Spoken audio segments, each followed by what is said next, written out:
Navy chief admiral Naveed Ashraf చేసినటువంటి statement ఇది. Operation Sindoor లో ఐఎన్ఎస్ విక్రాంత్ ని ఆల్మోస్ట్ మేము సింక్ చేసే వాళ్ళము అని క్లెయిమ్ చేస్తున్నాడు. మన దగ్గర ఉన్నటువంటి అత్యాధునికమైనటువంటి ఎయిర్ క్రాఫ్ట్ క్యారియర్ ని అంత ఈజీగా పాకిస్తాన్ సింక్ చేయగలదా?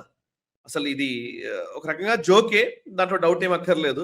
బట్ ఎందుకు జోక్, ఎలా, ఏం చెప్పాడు ఆయన, ఒకసారి వివరాలు చెప్తారా? మనకు డేమియన్ సైమన్ అని చెప్పేసి, ఆస్టిన్ అని, ఇటువంటి చాలా మనకు ఓపెన్ సోర్సెస్ హ్యాండిల్స్ మనం చూడొచ్చు. వాళ్ళు శాటిలైట్ ఇమేజ్ని ట్రాక్ చేస్తున్నారు.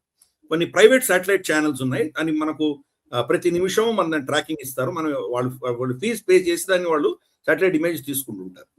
అందుకని ప్రపంచంలో ఎక్కడ ఏం జరుగుతుంది, ఆ పర్టికులర్ ఏరియా వాళ్ళ ఫోటోగ్రాఫ్స్ కావాలి, రోజువారీ కావాలి, గంటల వారీ కావాలి అంటే కనుక శాటిలైట్ ఇమేజరీ అంతా వస్తుంది వాళ్ళకి. ఆపరేషన్ సింధూర్ జరుగుతున్న సమయంలో Pakistani navy, Pakistan naval yard ఏదైతే ఉందో, వాళ్ళ నేవీ షిప్పులు పెట్టవలసినటువంటి ప్రాంతం, పిఎన్ఎస్ హెడ్ క్వార్టర్స్ ఏదైతే ఉందో, మనకు మనోరా ఐలాండ్ అని చెప్పేసి కరాచీ దగ్గర ఉంటుంది, అది వాళ్ళ మెయిన్ హెడ్ క్వార్టర్స్. అది హెడ్ క్వార్టర్స్ లో ఒక్క షిప్ కూడా లేదు. షిప్పులన్నీ ఏం చేశారంటే వాళ్ళు తీసుకెళ్లి కరాచీ కమర్షియల్ పోర్ట్ ఉంది కదా, అంటే మామూలుగా మనకు ఇంపోర్ట్స్ ఎక్స్పోర్ట్స్ చేసేటువంటిది, మన పెట్రోలియం ప్రోడక్ట్స్ కానీ లేదా వాళ్ళ ఎక్స్పోర్ట్స్ కానీ ఇవన్నీ చేసుకునేటువంటి షిప్లు ఏవైతే ఉంటాయో, కమర్షియల్ షిప్స్ ఉంటాయో, కమర్షియల్ షిప్స్ మధ్యలో తీసుకెళ్ళి దాచిపెట్టారు. శాటిలైట్ ఇమేజెస్ అనేవి చూపించాయి చాలా క్లియర్గా. అంటే వాళ్ళు ఎంత భయపడున్నారో మనం అర్థం చేసుకోవచ్చు. భారత నేవీ వాళ్ళ మీద దాడులు చేస్తే కనుక ఇవి ఏవి షిప్పులు బతకమని వాళ్ళకి తెలుసు. సబ్మరీన్ ఎక్కడో దాచిపెట్టారు, ఇలాగే వీటి మధ్యలో దాచిపెట్టారు. ఇంకొక సబ్మరీన్ ఎక్కడో ఒమాన్ దగ్గరికి కూడా వెళ్ళిపోయింది. ఎవరు కూడాను అక్కడ భారత నేవీ వచ్చి అటాక్ చేస్తుంది, దీన్ని తట్టుకుంటాము అన్నటువంటి ధైర్యం ఎవరికీ లేదు. అందరూ వెళ్ళి దాచిపెట్టుకున్నారు. అటువంటి నేవీ ఐఎన్ఎస్ విక్రాంతిని షూట్ మేము చేయడానికి సిద్ధంగా ఉన్నాము అని చెప్పి ఆయన చెప్తుంటే కనుక దీన్ని నిజంగా ఎలా నవ్వాలో కూడా నాకు అర్థం కావట్లేదు. అంత మూర్ఖత్వం అది. సరే, దాన్ని నమ్మేవాళ్ళు ఉన్నారు, మేము ఆల్రెడీ కొట్టడానికి సిద్ధంగా ఉన్నామని చెప్పి దాంట్లో విశ్లేషకులు చాలా చెప్తున్నారు. కొంతమంది విశ్లేషకులు జోకర్స్ అంటే జోకర్స్ పాకిస్తాన్లో. మనం ఇప్పటివరకు 10 కొట్టాము, వాళ్ళ రఫాల్స్ని కొట్టాము, మనం తలుచుకుంటే 20 కూడా కొట్టుండే వాళ్ళం, అన్ని రెడీగా ఉండినాయి. కానీ సరే, మనం డెమాన్స్ట్రేట్ చేసాం, 10 కొట్టగలిగాము, చూపించాం కాబట్టి ఇంకా మనం మిగతా 10 కొట్టలేదు మనం అని అలా చెప్పుకుంటున్నారు వాళ్ళు. సో డిసెప్షన్ వార్ఫేర్ భారతదేశం ఏం చేసిందో ఈ రోజు దాకా వాళ్ళు బహుశా పాకిస్తాన్ తెలిసి ఉండొచ్చు, అఫీషియల్గా వాళ్ళు బయట ఏం అనలేకపోతున్నారు. బయట వాళ్ళ నెరేటివ్ వాళ్ళు స్పిన్ చేసుకుంటున్నారు. Deception narrative. నేను యాక్చువల్గా మనకు ఆప్ సింధూర్ లో అడ్వైజర్స్ గా ఉన్నటువంటి సీనియర్ అధికారులు, సీనియర్ ఆఫీసర్ తోటి పర్సనల్ గా నేను మాట్లాడాను. వాళ్ళు కన్ఫర్మ్డ్ గా చెప్తున్నారు, మన ఒక్క ఎయిర్ క్రాఫ్ట్ కూడా మనకు లాస్ లేదు. మన రఫైల్స్ ఎన్ని పడిపోయాయి ఇవన్నీ కూడా చర్చలు జరుగుతున్నాయి కదా, ఒక్క రఫైల్ అంటే ఒక్క రఫైల్ కూడా పడిపోలేదు మనకి. కానీ టెక్నికల్ స్నాగ్ ఏదో వచ్చింది, దానికి టెక్నికల్ స్నాగ్ వస్తే సక్సెస్ఫుల్ గా ల్యాండ్ అయ్యారు. ఎయిర్ ఫోర్స్ ఏం చెప్పారు, we have accounted for all the pilots అన్నారు. కానీ ఎయిర్ క్రాఫ్ట్ గురించి వాళ్ళు మాట్లాడలేదు. చిన్న స్నాగ్ వచ్చింది, మాట్లాడలేదు. పాకిస్తాన్ ఏ ఎయిర్ క్రాఫ్ట్స్ కొట్టాము అని వాళ్ళు అనుకుంటున్నారో అవన్నీ డీకాయ్స్ ని కొట్టాము మనం. అదే పరిస్థితి సముద్రంలో కూడా ఉంది. డీకాయ్స్ ని మనం డిప్లాయ్ చేసాం కాబట్టి సిగ్నల్ జామింగ్, ఇన్ఫాక్ట్ మనం ఇప్పుడే చర్చించవచ్చు కూడా, ఇది లింక్డ్ కాబట్టి. మనకు ఏప్రిల్ 11, 12 2 రోజులు బే ఆఫ్ బెంగాల్లో మనము సిగ్నల్ జామింగ్ ఎక్సర్సైజ్ చేయబోతున్నాం, జామింగ్ ట్రయల్ ఎక్సర్సైజ్ చేయబోతున్నాం మనం. సో దీంట్లో ఏంటంటే మనకు పొజిషనింగ్ సిస్టము, నావిగేషన్, టైమింగ్, వీటిని మనం ఆట ఆడుకుంటాం అనమాట. అంటే ఇప్పుడు ఎలక్ట్రానిక్ వార్ఫేర్ తప్పకుండా అది మనం ఇప్పుడు ఏప్రిల్ 11th 12th మళ్ళీ ఇంకోసారి చేయబోతున్నాం బే ఆఫ్ బెంగాల్లో. అటువంటిది మనం పాకిస్తాన్తో చేసాం. మనం ఐఎన్ఎస్ విక్రాంత్ వాళ్ళ రెడార్ లో ఎక్కడ కనిపిస్తోందో నిజంగా ఐఎన్ఎస్ విక్రాంత్ అక్కడ లేదు. సో దాన్ని మనం జామ్ చేసాం. సో వాడు పలానా దగ్గర ఉంది అనుకుంటుంటే అక్కడ లేదు, యాక్చువల్గా ఇంకెక్కడ ఉంది. ఈ ఎలక్ట్రానిక్ సిగ్నల్స్ మనం ఆడుకున్నాం. దాంతో వాడికి అర్థం కావట్లేదు. లేటెన్సీ అంటే వాడికి సిగ్నల్ వచ్చేసరికి, ఇప్పుడు మనం చాలాసార్లు చూస్తాం, మనం టీవీలో మనం క్రికెట్ ఏదో మ్యాచ్ చూస్తుంటాం, కానీ మనకు సెల్ ఫోన్ లో ఆల్రెడీ బాల్ ఏమైందో మనకు తెలిసిపోతుంది.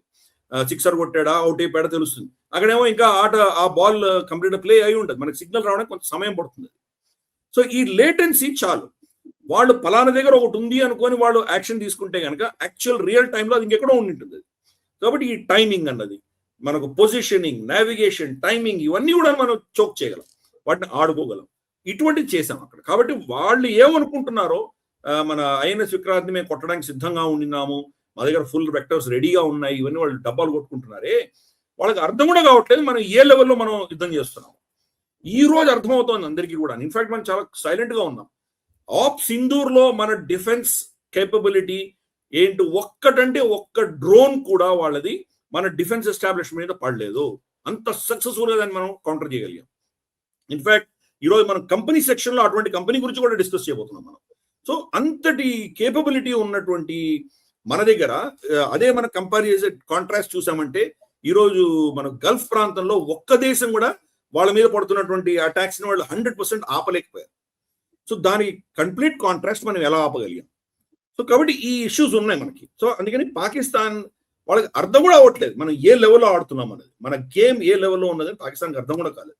సో ఐఎన్ఎస్ విక్రాంత్ కమాండ్ ఇచ్చుంటే, ఇన్ఫాక్ట్ ఐఎన్ఎస్ విక్రాంత్ డెక్ మీద రాజ్నాథ్ సింగ్ గారు ఆప్ సింధూర్ అయిపోయిన తర్వాత వెళ్ళి చెప్పారు, క్షమాపణ కోరారు ఆయన, మమ్మల్ని క్షమించండి, మిమ్మల్ని ఆప్ సింధూర్ లో ఇన్వాల్వ్ చేయలేదు, మీకు మేము పర్మిషన్ ఇచ్చుంటే పాకిస్తాన్ ఒక దేశంగా ఉండేది కాదు, కానీ ఆ ఎస్కలేషన్ స్థాయి రాలేదు కాబట్టి మేము మీకు పర్మిషన్ ఇవ్వలేదు, నెక్స్ట్ టైం మీతోటే మొదలు పెడతాం, ఇవ్వడం కాదు మీతోటే మొదలు పెడతామని చెప్పారు. సో అందుకని ప్లస్ రీసెంట్ గా నేవీ చీఫ్ కూడా చెప్పారు, కరాచీ పోర్ట్ మొత్తం మేము టేక్ డౌన్ చేయడానికి నిమిషాల దగ్గర రెడీగా ఉన్నాం మేము, బహుశా కొన్ని నిమిషాలు ఏంటో కనుక కొట్టేసి ఉండేవాళ్ళు. అంటే ఆ రోజు May 10th రోజు వాళ్ళు వచ్చి వాళ్ళ కాళ్ళబేరానికి రాకుండా ఉంటే, పాకిస్తాన్ కనుక DGMO వచ్చి మనకు ఫోన్ చేయకుండా ఉండింటే, ఆ రోజు వాళ్ళు ఎయిర్పోర్ట్ కొట్టేశాము. Next was their ports, Gwadar కానీ లేదా మనకు కరాచీ కానీ కంప్లీట్ నాశనం అయిపోయి ఉండేవి, దాన్ని ధ్వంసం చేసి ఉండొచ్చు మనం. ఆ కెపాసిటీ మనకు ఉండింది, దానికి వెక్టర్స్ అన్ని ఫుల్ గా రెడీ పెట్టుకుంది మన నేవీ.